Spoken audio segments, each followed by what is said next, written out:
Hello folks, and welcome back to my channel. It is another Try to Get Ready with me. We're doing things a little bit differently today. I am filming this on a brand new camera. I have been doing all of my Try to Get Ready with me's with my GoPro that I use for filming my piercing content, and I film my main videos with a Nikon that is really for piercing photography, but I've been making it work for video.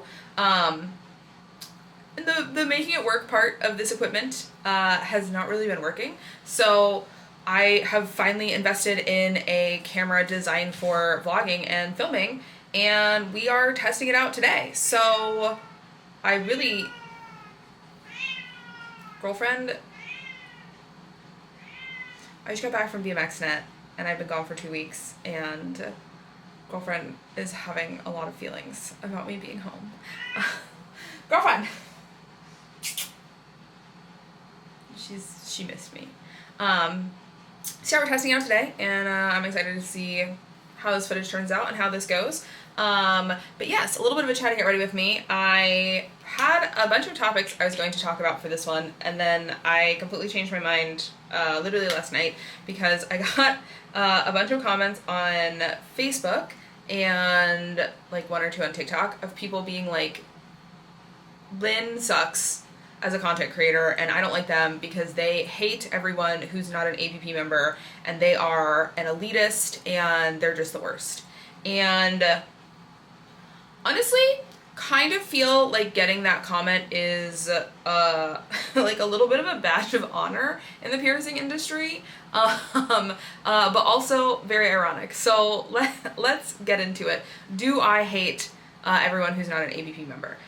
First of all, why I consider getting a comment like that a badge of honor is because every single person I know who is a reputable piercer, who makes content online or is active in the industry in private industry forums, or posts a lot on Instagram or on social media, gets those comments.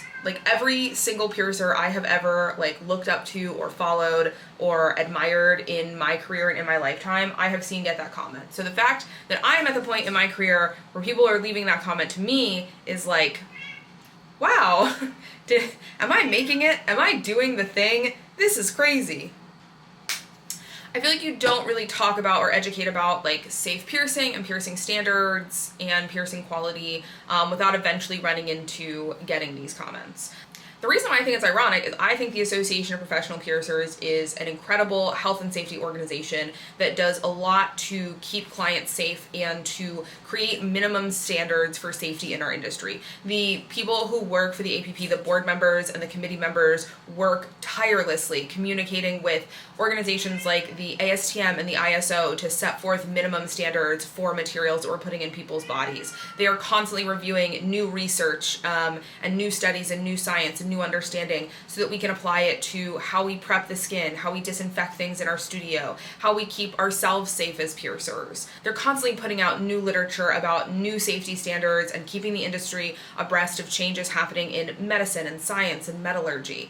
They do incredible outreach work when it comes to legislation, speaking before environmental health boards and legislative committees and licensing committees, getting better laws and better regulations to keep clients and piercers safe in different states and in different countries. They also work with sister organizations all over the world to help bring safe piercing education and literature and science and regulation to different countries. That being said, it is an organization like any other, and there are a lot of political elements and moving parts to the APP. And anyone who is in the industry and knows me knows that there is a lot that I disagree with. And I have butted heads with the APP very publicly in industry spaces many times over the years. And that is a known quantity. I think that the organization is amazing and does incredible and essential work for the industry, and I also disagree with some of what the organization does and how it's structured, and think that there are areas for improvement. And I've been pretty transparent about that my entire career, so it's always very interesting to me when other people in the industry think that I am the APP's #1 fan, because I, if anything, am the first person to say, hey, I disagree with how this was handled. Hey, I disagree with this policy. Hey, I don't like think that we're doing this as best as we can. Anyone who knows me knows that I'm a pretty opinionated person. And I think both of those things can be true. I can support the organization and think it is an amazing, incredible, wonderful organization that is doing really good things for the industry. And I can also be critical of things that I perceive to be flaws with the organization or things that could be improved or better within the organization. For example, I didn't feel like the organization had enough representation of front of house, which is why I started my front of house scholarship. There was no official scholarship through the APP that was exclusive for front of house, and I felt like that made conference and events inaccessible to front of house in the industry, so I opted to create that scholarship myself because I saw that I felt the organization wasn't doing enough to encourage front of house to attend. And since I think the organization has stepped up and they're offering a lot more classes for front of house and they're platforming front of house voices more, and I hope to see more front of house recipients to official APP sanctioned scholarships, and in the meantime my scholarship exists and helps with that. But so it's very interesting to me to hear people have that perception of how I view this organization. And interestingly enough, when I do get comments like this, I feel like I most often get them from other piercers or people who work in the industry, which I always find to be very interesting and sometimes a little telling. And so I don't hate piercers who are not members of the APP. I have many friends who are piercers who are not APP members, whether they simply choose not to be for political reasons or personal reasons, whether it's just not presently like feasible for the location they're in or their studio, whatever the case may be. And I adore them and think that they are amazing and wonderful and talented and skilled piercers. I will also be the first person to point out that the APP is not an organization that certifies skill. It is a health and safety organization. And that means that there are APP members who I would never refer a client to, and there are non-APP members who I would refer any of my clients to and trust them with in a heartbeat. Because it is not an organization that certifies skill. It is an organization that deals with basic minimum standards in health and safety in the industry. Now, I will say I think that someone being an APP member is an incredible baseline for the material they're working with, the setup of their studio, sanitation, cleanliness, all of these things, but it is not the only qualifying factor for someone to be a good piercer, and I have always maintained that. Now, why I think folks like myself and many others, and really anyone who talks about safe piercing and quality piercing on the internet gets told, oh, you hate anyone who's not an APP member, is because of the way we push minimum standards, right? So the primary thing that the APP does as a health and safety organization is set forth minimum safe standards for the industry. And now note that I said minimum. It's not that like the APP standards are like the absolute best practice and best thing you can do. In fact, it's not, because the APP needs to be an international organization that is accessible to everyone. So the APP sets forth what the industry considers minimum standards, the baseline standards for things like how you should be sterilizing jewelry properly, how you should be storing it, how you should be disinfecting your surfaces, what types of materials you should be putting in your body. And these are not standards that are set willy-nilly. The APP doesn't wake up one morning and like pick a standard out of the hat and go, this is the surface disinfectant we think people should use. Everything that the APP does is very much researched.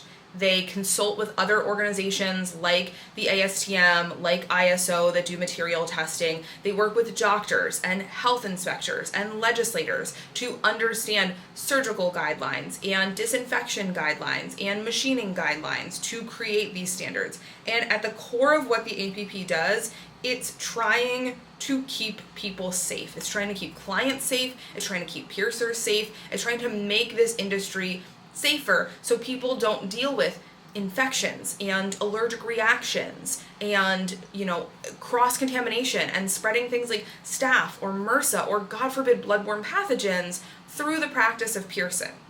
And in order to work safely and in order to work cleanly and in order to work in a way that does keep our clients as safe as possible, it is a more difficult way to work. It requires more expensive supplies, more expensive jewelry, more in-depth time spent cleaning and decontaminating and processing tools or stocking disposable supplies, changing the way that you pierce sometimes so you're working with the right tools. It involves a lot of personal sacrifice for piercers. I can't wear my hair down at work. I have to have a hairstyle that I can wear up. I can't have fake nails. I can't wear watches and rings and bracelets to work and have those things under my gloves because they're a cross-contamination hazard. I can't wear open-toed shoes at work. I can't wear certain articles of clothing at work. I can't smoke or vape in my studio. I have to spend extra time cleaning and preparing my room in the morning and at night and between clients. I have to work with jewelry that is more expensive for me to stock and carry, and sometimes jewelry that can be a little bit more difficult and tricky to work with if it's the right jewelry for the area. And this is a lot of work. It's expensive. It takes a lot of time and education and training to work this way. It is not easy. And I don't inherently think it needs to be easy if it is the safest and healthiest way to work for myself and my clients. And what I find when folks say, oh, so-and-so just hates piercers who aren't APP members, is that it's usually someone who worked or has worked or is very close to a studio that does not meet these minimum safety requirements and does not meet these minimum standards and is angry that folks talk about why that's unsafe and why that's dangerous and why that's not okay. And I find that it comes from these folks taking this very, very personally, and instead of hearing this is a general standard that we set for health and safety and here's why this is the minimum safety standard we should have, they hear you do this, you're a bad piercer, you suck. And they take it very personally when folks are spreading this education about safe piercing. Or they simply disagree and think that the minimum standards are excessive. And the example I gave earlier about like not wearing a watch or ring at work, that is so unbelievably well documented through OSHA, through nursing resources, through medical and surgical texts and resources. And the amount of arguments I get in with other piercers who say, oh, it's not a big deal. I'm going to keep wearing my wedding ring under my gloves. I'm going to keep wearing my watch under my gloves. Oh, I need to wear my watch. It's my Apple Watch. I'm like tracking my health. Despite mountains of evidence that it creates a breeding ground for bacteria and creates an opportunity for cross-contamination with clients, and who will constantly comment, oh, this is why nobody likes the APP. You're so elitist. You tell people what they have to wear and what they can't wear at work. And it's like,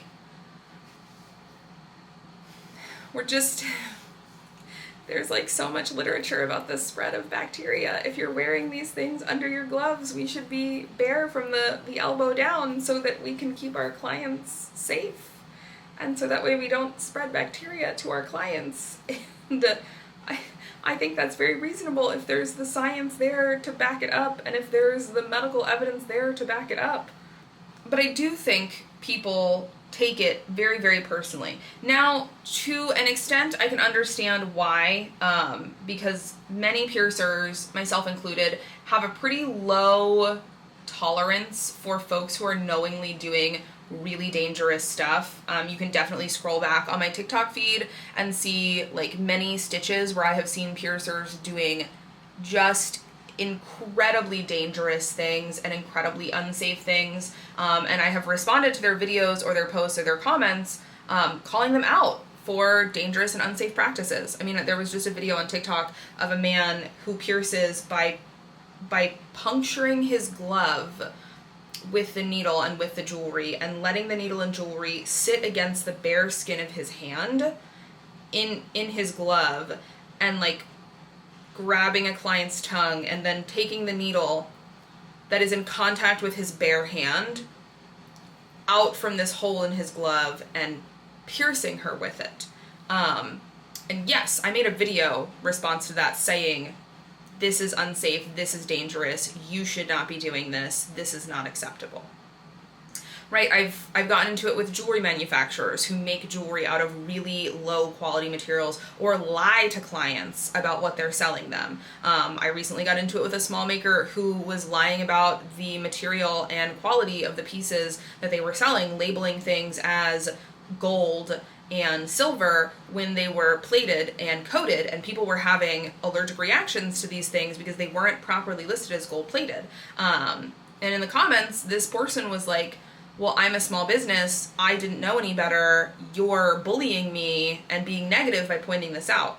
And my response was, it doesn't matter if you're a small business or a big business. If you are getting into a business and making a profit off of people, it's your responsibility to do that research, to understand what you're selling people, and to properly label and list it online. And just because you're a small business doesn't mean that it's okay for you to lie about these things and sell them to customers like this, and then have people saying, hey, you sold me this and said it was gold, it wasn't, and now my piercing has a huge bump on it because I believed your listing and I trusted you.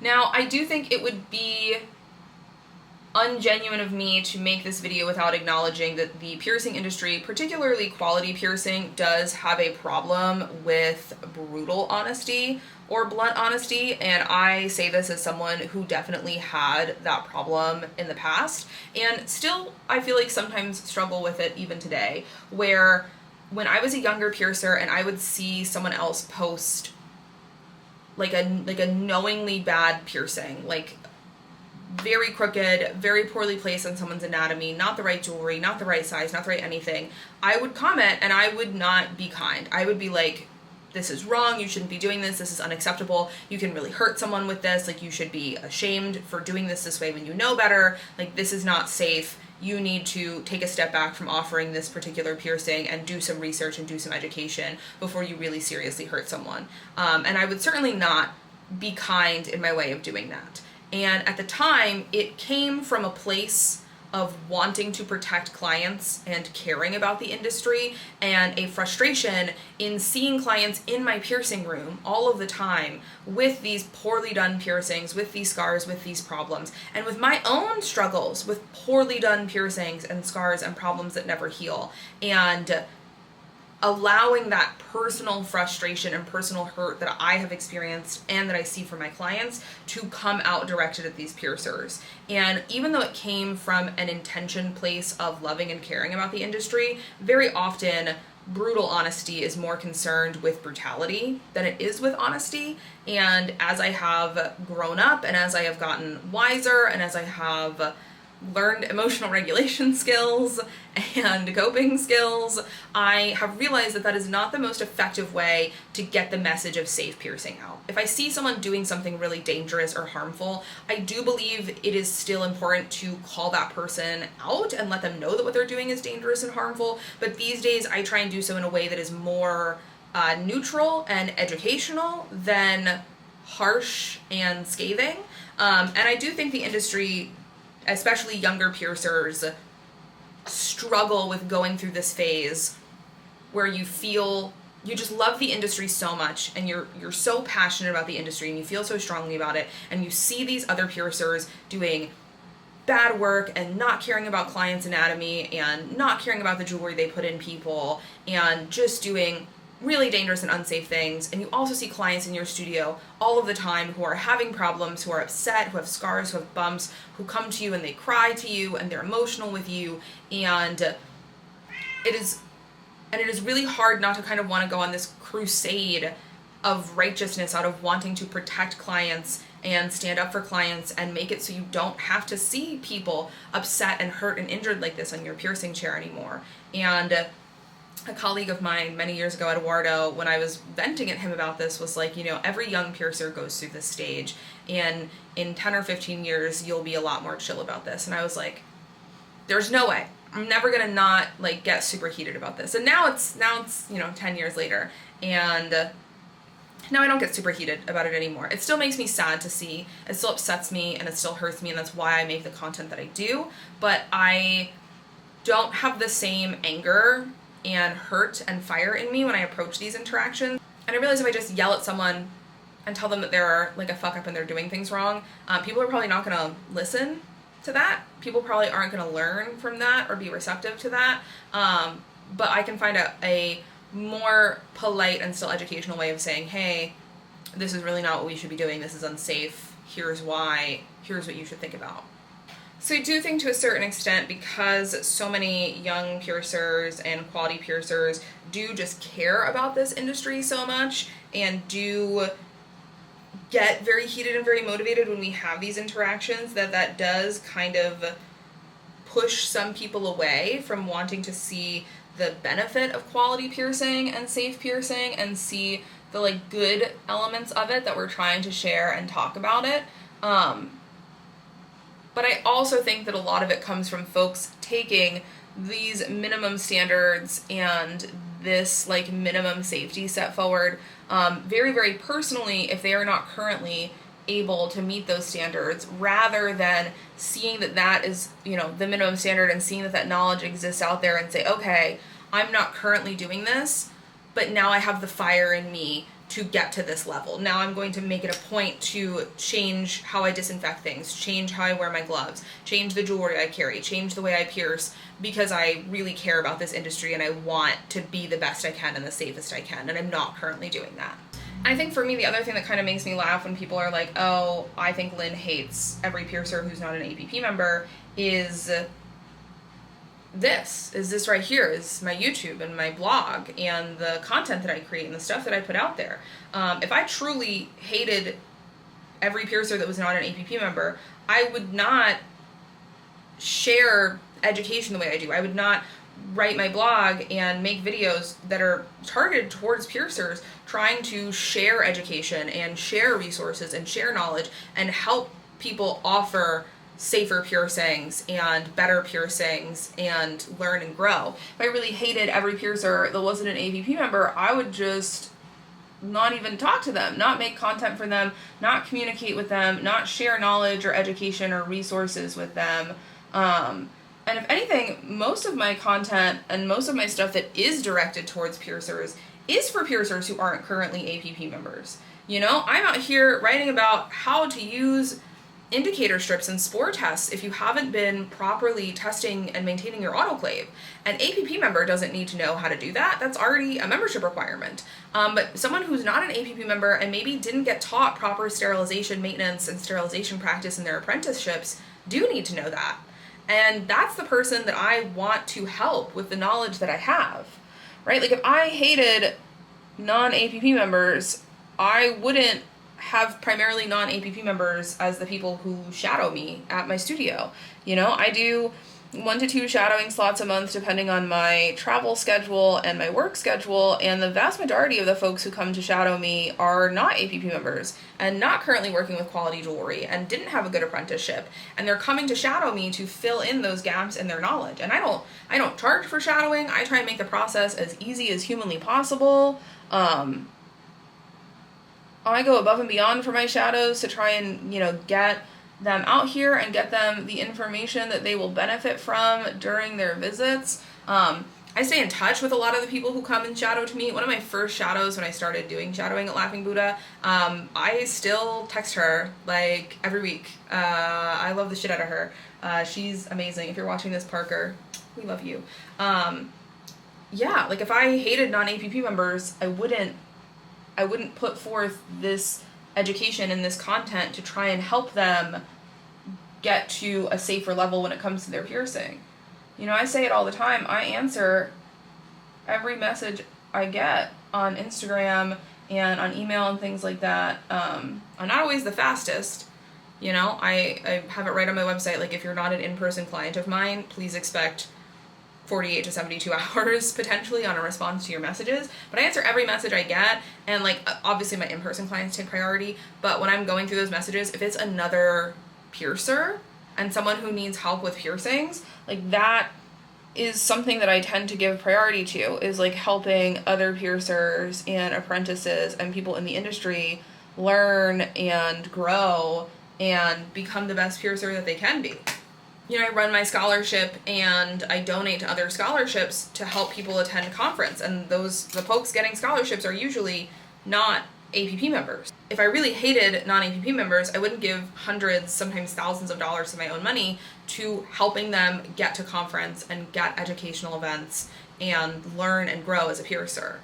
In fact, very few things make me feel more accomplished and more proud and more happy than seeing someone go from being a piercer who uses shit quality jewelry, who doesn't check anatomy, who does unsafe piercings, to someone who's using good quality stuff, who's using proper sterilization, who's checking anatomy, who's doing good quality work, and to watch someone blossom and grow and become a safe piercer and be able to offer safe piercings to the area that they're located in and bring safer piercing services to their community. Like, that makes me so fucking happy and so proud and so excited, and that's why I create content to try and help piercers fill in these gaps in their education and their knowledge. It's why my DMs and my inbox are always open and why I'm always answering messages and helping people out. Like, you know, I feel weird about like doing good stuff and then talking about it online, so that way you're just like getting the clout for doing good stuff. But the amount of Zoom calls and phone calls I've gotten on with piercers who I don't know, who I've never met, who just reached out to me and were like, hey, I need help and advice with this situation I'm in or with this stuff. And I've been like, yeah, sure, I will make time to do this for you, is to the point that some of the people closest to me in my life have begged me to stop saying yes every time I get asked to help someone with this, because I don't have any free time for myself, because I you know, they're like, oh, what are you doing with your day off? And I'm like, well, I promised like this random piercer from wherever that I was going to do a consult call, so I'm going to, you know, set aside an hour to talk to them about this. And then I promised this random piercer I was going to get some clips of how I do this and send it to them to help them with this. And then I got to work on like this content I'm making for my Patreon or my Instagram for other piercers. And my friends are like, Lynn, stop. Go watch a movie, go to a concert, go do something for yourself. Like, you can't keep saying yes to all of this. But I do keep saying yes to all of it because I care, because I want to help people, because I want to help the industry, because I believe this industry, and because, God, what I would have given for someone to say yes and help me out when I was younger and I was in some of these lost and confused situations as a baby piercer myself. It would have changed the trajectory of my career. It would have changed my life. And if I can do that for someone else, it heals something in me every time of little baby Lynn, who didn't necessarily always have those experiences in the industry. So I don't hate piercers who aren't APP members. I don't even hate piercers who aren't good piercers or who aren't what I would consider a quality or reputable piercer. The only people that I truly don't like are the people who are doing bad or dangerous and unsafe work and know it and don't care. But if you are a piercer who is in a situation where you cannot afford quality jewelry, where your studio is not properly set up for the safest working systems, if you haven't had a great apprenticeship or a great education or a great guide into this industry, as long as you are trying to do better and learn better in a way that puts your customers' bodies first and prioritizes your clients' health and safety, I would be proud to call you a friend, and I would be happy to answer any questions you have, to support you in any way that I can, and my inbox will always be open. Maybe not immediately, but it will be there. So yeah, that is my take and how I feel about piercers that are not APP members and maybe pierce very differently than me. And it's definitely another one of these nuanced chatty. I said in my last Chatty Get Ready With Me that it needed to start doing like happier, less serious Chatty Get Ready With Me's, and here we are. This is the furthest thing from that, but yeah, I just kind of wanted to share my thoughts and opinions on that feedback that I received. And yeah, so thanks for hanging out and listening to me chat and blather on about these things and do my makeup to get ready for work today. And now I'm gonna go get dressed and play with girlfriend for a little bit, so that way she shouldn't feel lonely, and then head into work to do a bunch of really beautiful piercings and see all of your wonderful smiling faces and make you a little bit more sparkly. Alright folks, have a great rest of your day, and I can't wait to sit down and chat again soon. Bye!